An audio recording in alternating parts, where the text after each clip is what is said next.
செய்திச் சுருக்கம். உங்க அரசியலை விட கல்வி பெருசு, தமிழகத்துக்கு சுப்ரீம் கோர்ட் பாடம்.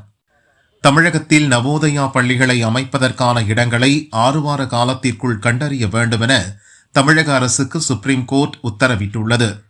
இந்த வழக்கின் முன்னேற்றம் குறித்து பொதுநல வழக்கு தொடர்ந்த குமரி மகாசபா சார்பில் ஆஜரான வக்கீல் பிரியதர்ஷினி விளக்கினார். So there was a petition which was filed in the Madras High Court asking for Navodaya schools to be established in Tamil Nadu as well. So technically Navodaya schools are for rural students, wherein 75% of the students are from rural and 30% of the school is for girl students. So all over India Navodaya schools have been established. They are free education and free lodging for students from 6th standard to 12th standard, a CBSE board schooling which has been established since 1989. But it only state which doesn't have Navodaya is Tamil Nadu. So there was a petition which was filed in 2017 in the Madras High Court by Kumari Mahasabha as a PIL, so requesting that Navodaya schools be established in Tamil Nadu as well. So they got a favourable order. The Kumari Mahasabha, for which I am representing in the Supreme Court, has got a favourable order in the Madras High Court stating that Navodaya schools need to be need to be established in Tamil Nadu, over which the Tamil Nadu state had come over to Supreme Court and got a stay in 2017. So since then the stay it was on stay, and after our petition, then it was being taken on board, and as a petitioner of this PIL, so we were the respondent number 1. So we placed certain facts on record which were not much known to the state till then. So then the state on December 1st this petition was heard, and Justice Nagaratnam had led the bench, and so she had called for the state and the centre, giving 15 days for them to mediate and come to a conclusion of how Navodaya can be implemented in Tamil Nadu. So after which today, December 15th, is the second date of we had been heard, and in which the state had represented by a senior advocate, and then the state says that they wanted a little more time for discussion up till April of 2026, for which me as the respondent number 1, as well as the central government, did not show much of interest, because we wanted Navodaya to come into existence right from 2026 March onwards. So having this in pretext, and the court was also under the fact that education for rural students should not be taken aback in the pretext of politics or language. So the Supreme Court was insisting that we should actually look out for a mutual space in which the state and the centre discuss and get into a consensus of how Navodaya can be established. Though the state initially was not in a inclination to establishing Navodaya for many pretexts, one being that they have a Tamil Language Learning Act 2007 which they feel may be liquidated, and the second, they felt that there may be Hindi imposition in this entire format. So the Supreme Court as well as the Ministry of Education had very clearly clarified, saying that education should be seen over politics and language, and they also were the central government has also stated that they may show flexibility if they may be required for Tamil Nadu to taking up Navodaya schools into their purview. So having this in said, so this 2017 stay order had been modified right now, giving 6 weeks of time to the state and the centre to discuss and come over to a consensus of how these can be established and in which districts can they be established in the beginning. So having said that, so we are very hopeful, and we have to wait for the final order. It's not been uploaded as yet. So all these are the observations which will happen in the court today. So we're very hopeful that Navodaya will find some space in Tamil Nadu. Yes. சுவர் மீது அமர்ந்து சாப்பிட்ட சிறுவனுக்கு நேர்ந்த சோகம், திமுக அரசுதான் காரணம், அண்ணாமலை காட்டம். திருவள்ளூர் மாவட்டம் ஆர்கேபேட்டை அடுத்த கொண்டாபுரம் அரசு உயர்நிலைப் பள்ளியில் 150க்கும் மேற்பட்டோர் படிக்கின்றனர்.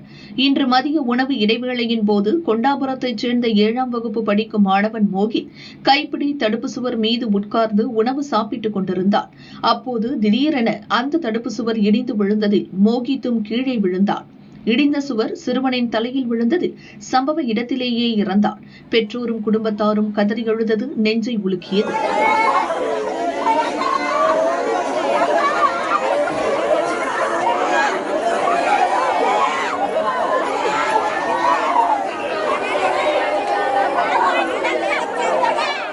இந்த சம்பவம் அதிர்ச்சி வேதனையை அளிப்பதாக தமிழக பாஜக முன்னாள் தலைவர் அண்ணாமலை கூறியுள்ளார். பல மாவட்டங்களில் அரசு பள்ளி கட்டடங்கள் மேற்கூரை சுற்றுச்சுவர் இடிந்து விழுவது தொடர்கதையாக இருக்கிறது. அது பற்றி சுட்டிக்காட்டியும் அக்கறை காட்டாமல் திமுக அரசு புறக்கணித்ததன் விளைவாக சிறுவனை பறிகொடுத்து இருக்கிறோம். இதை விபத்தாக கருத முடியாது.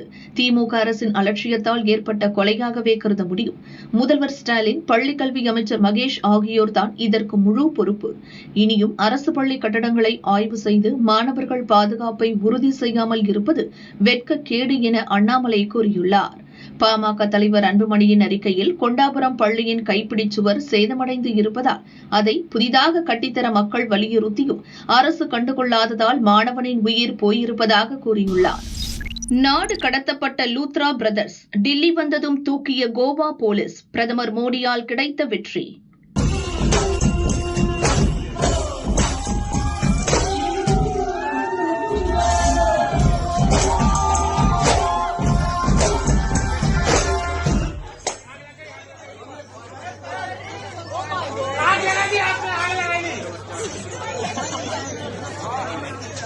கோவாவில் உள்ள Birch by Romeo Lane night கிளப்பில் கடந்த 6ஆம் தேதி நள்ளிரவு 100க்கும் மேற்பட்ட சுற்றுலா பயணிகள் மது அருந்திவிட்டு உற்சாகமாக டான்ஸ் ஆடிக் கொண்டிருந்தனர். அப்போது முதல் தளத்தில் அமைக்கப்பட்டிருந்த பனைவோலை கூரையில் தீப்பிடித்தது. நைட் கிளப் முழுக்க முழுக்க மரத்தால் உருவாக்கப்பட்ட கட்டடத்தில் இயங்கி வந்தது. இதனால் தீ வேகமாக பரவியது. டூரிஸ்டுகள் அலறியடித்து ஓடினர். நைட் கிளப்பின் வாசல் குறுகலாக இருந்ததால் எல்லாராலும் தப்பி செல்ல முடியவில்லை. அதற்குள் நைட் கிளப் முழுவதும் புகை மூட்டம் பரவியது. தீயில் சிக்கியும் புகை மூட்டத்தாலும் மூச்சு திணறியும் 25 பேர் இறந்தனர். டான்ஸ் பார்ட்டிக்கு கலர்ஃபுல் எஃபெக்டை கொடுக்கும் வகையில் மின்சார பட்டாசுகள் வெடிக்கப்பட்டன.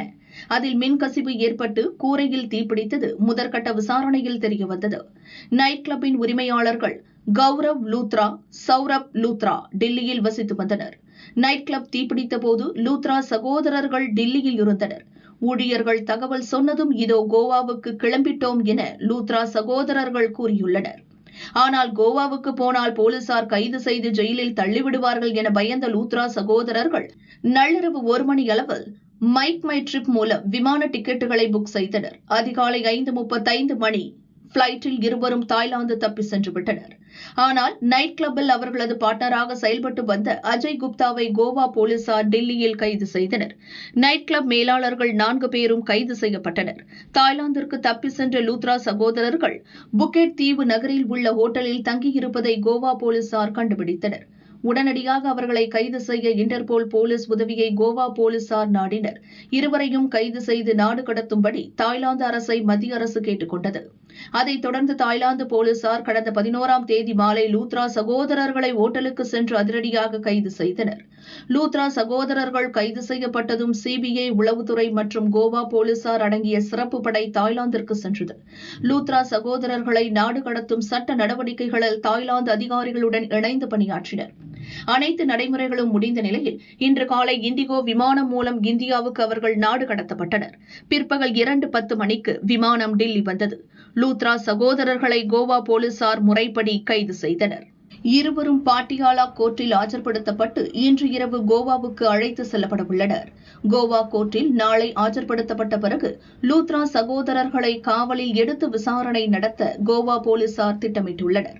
லூத்ரா சகோதரர்களுக்கு தண்டனை வாங்கித்தர மத்திய அரசு எடுத்த நடவடிக்கைகளுக்கு கிடைத்த வெற்றியாகவே இந்த நாடு கடத்தல் நடவடிக்கை பார்க்கப்படுகிறது என ராஜ்யசபா எம்பி உஜ்வல் நிகாம் கூறினார். இது பிரதமர் மோடியின் வெளியுறவு கொள்கைக்கு கிடைத்த வெற்றி. பிற நாடுகள் மத்தியில் இந்தியாவுக்கு ஸ்ட்ராங் இமேஜை பிரதமர் மோடி உருவாக்கியிருக்கிறார். அதனால் லூத்ரா சகோதரர்கள் உடனடியாக நாடு கடத்தப்பட்டுள்ளனர். தாய்லாந்து அரசு லூத்ரா சகோதரர்களை கிரிமினல் வழக்கு விசாரணைக்காக நம்மிடம் ஒப்படைத்திருந்தால் வழக்கை அவர்கள் நீண்ட நாள் இழுத்தடித்திருக்க வாய்ப்பு ஏற்பட்டிருக்கும். ஆனால் அவர்கள் நாடு கடத்தப்பட்டுள்ளதால் வழக்கை இழுத்தடிக்க முடியாது. சீக்கிரம் லூத்ரா சகோதரர்களுக்கு தண்டனை கிடைக்கும் எனவும் உஜ்வல் நிகாம் நம்பிக்கை தெரிவித்தார்.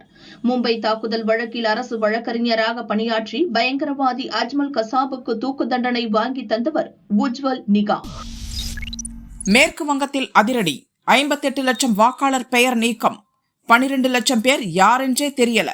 மேற்கு வங்கத்தில் முதல்வர் மம்தா பானர்ஜி தலைமையில் திரிணாமுல் காங்கிரஸ் ஆட்சி நடந்து வருகிறது. அடுத்த ஆண்டு அங்கே சட்டசபை தேர்தல் நடக்கிறது. இதையொட்டி வாக்காளர் பட்டியல் சிறப்பு தீவிர திருத்த பணி நடந்து முடிந்தது. திருத்தப் பணியின் போது சமர்ப்பிக்கப்பட்ட படிவங்கள் தேர்தல் கமிஷன் இணையதளத்தில் பதிவேற்றப்பட்டது. இதுவரை பெறப்பட்ட 1 கோடிக்கும் மேற்பட்ட படிவங்களில் குளறுபடிகள் இருப்பது கண்டறியப்பட்டுள்ளது.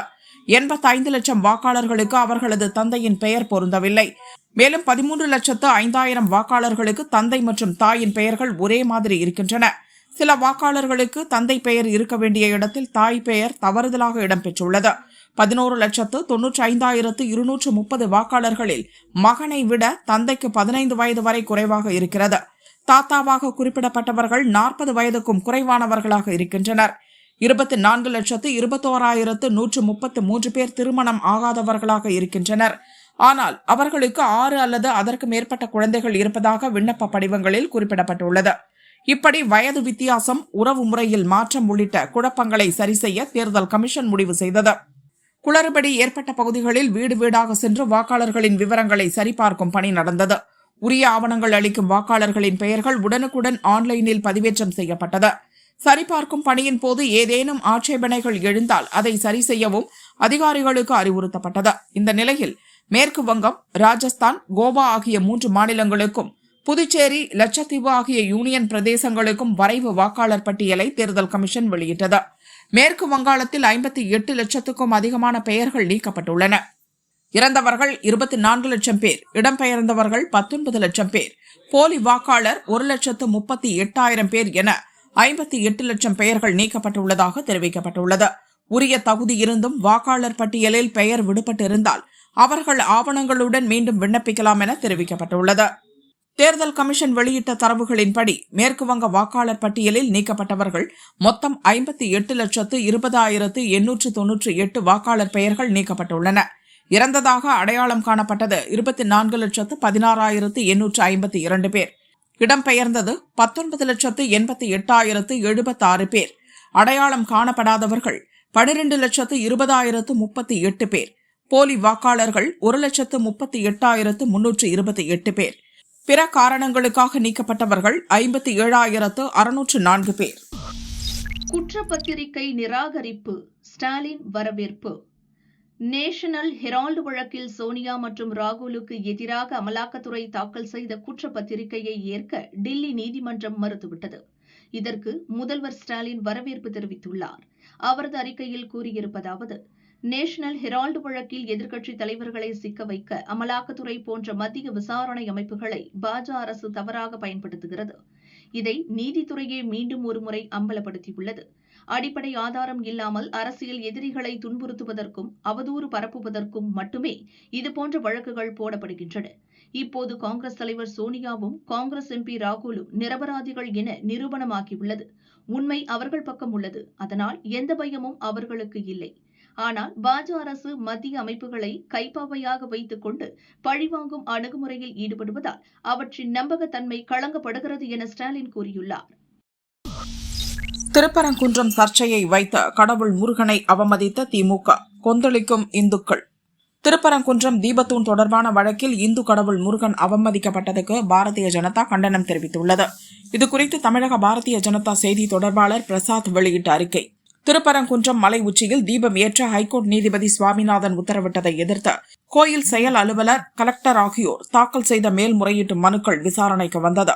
அப்போது தமிழக அரசு சார்பில் திருப்பரங்குன்றம் மலையில் உள்ளது தீபத்தூண் என்பதற்கு ஆதாரம் இல்லை என உண்மைக்கு புறம்பாக உள்நோக்கத்துடன் வரலாற்றை திரித்து தமிழக அரசு வாதம் வைத்துள்ளது. இந்து மத நம்பிக்கை, சனாதன தர்மத்தையும் அவமதிக்கும் வகையில் பேசியுள்ளனர். மத சுதந்திரத்தை உறுதி செய்யும் அரசியலமைப்பின் 25வது பிரிவு மீறப்பட்டுள்ளது. தமிழ் கடவுள் முருகனையும் திருப்பரங்குன்றம் வழிபாட்டு உரிமையையும் கொச்சைப்படுத்தும் வகையில் முருகனுக்கு 2 மனைவிகள் இருந்தாலும் தீபம் 2 இடத்தில் ஏற்ற முடியாது என தெரிவித்துள்ளனர். இரவு நேரங்களில் வெளிச்சத்துக்காக இந்த தூண்களை பயன்படுத்தினர். கார்த்திகை தீபத்துக்காக அல்ல என பொய் பிரச்சாரங்கள் ஆதாரமில்லாமல் முன்வைக்கப்பட்டுள்ளன. கோர்ட் மீது நம்பிக்கை வைத்து திருப்பரங்குன்றம் முருக பக்தர்கள், ஆன்மீக அன்பர்கள் சட்டப்படி உரிமை போராட்டம் நடத்தி வருகின்றனர். ஆனால் தமிழக அரசு சனாதன தர்மத்துக்கு எதிராக இந்து மத கோட்பாடுகளை கொச்சைப்படுத்தும் வகையில், இந்து மத கடவுள்களை இழிவுபடுத்தும் வகையில் நடக்கிறது. இந்து மத நம்பிக்கைகளை சிதைக்கும் வகையில் செயல்படுவது கண்டனத்துக்குரியது என பிரசாத் தனது அறிக்கையில் தெரிவித்துள்ளார். கேமரூன் கிரீனை 25 கோடி ரூபாய்க்கு ஏலம் எடுத்த கொல்கத்தா அணி. IPL 2026 ஆண்டு சீசனுக்கான மினி ஏலம் அபுதாபியில் நடைபெறுகிறது. விறுவிறுப்பாக நடைபெறும் ஏலத்தில் ஆஸ்திரேலியா அணி வீரர் கேமரூன் கிரீனை 25 கோடியே 20 லட்சம் ரூபாய்க்கு கொல்கத்தா அணி வாங்கியது. இலங்கை வீரர் மதிஷா பதிரானாவையும் 18 கோடி ரூபாய்க்கு கொல்கத்தா அணி ஏலத்தில் எடுத்தது. இந்திய வீரர் கார்த்திக் சர்மாவை 14.20 கோடி ரூபாய்க்கு சென்னை அணி எடுத்தது. இந்தியாவின் வெங்கடேஷ் ஐயரை 7 கோடி ரூபாய்க்கு பெங்களூரு அணியும், தென்னாப்பிரிக்க அணியின் டேவிட் மில்லரை 2 கோடி ரூபாய்க்கு டெல்லி அணியும், குவென்டன் டி காக்கை 1 கோடி ரூபாய்க்கு மும்பை அணியும் வாங்கின. இலங்கை அணியின் ஹசரங்காவை 2 கோடி ரூபாய்க்கு லக்னோ அணி வாங்கியது. வீரர்கள் ஏலம் தொடர்ந்து நடக்கிறது.